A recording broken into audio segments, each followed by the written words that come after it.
I think I grew up being pretty relentlessly, as I said, bullied. I was, not very much included. I was the odd one out. And I think having made the right kind of connections in that game allowed me to be the cool kid. Like I was in the later parts of high school, my early, 20s, 18 to 20, I was, you feel like the man. You feel like you're the man. Like, you're the guy that's got the bags. You're the guy that's got the good shit. People want to be around you. You've got something to give. And I honestly, at the time, didn't really understand anything else that I had to give. When you do get caught, no one is going to be able to help you.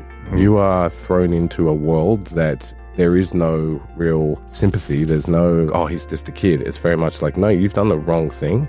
And this is the punishment. And it's a huge wave of helplessness that I ended up getting arrested as part of a organised crime syndicate. Like, I can remember quite vividly to this day the moment I got arrested. The first thought that goes through your head is shock. Is just like, fuck, all of this is for me. Like, news crews, 2 car fulls of guys. I got guns pointed at me. I think I've never even seen a gun. And I got this guy pointing a gun at me, getting out of a car, saying, put your fucking hands on the steering wheel. Right.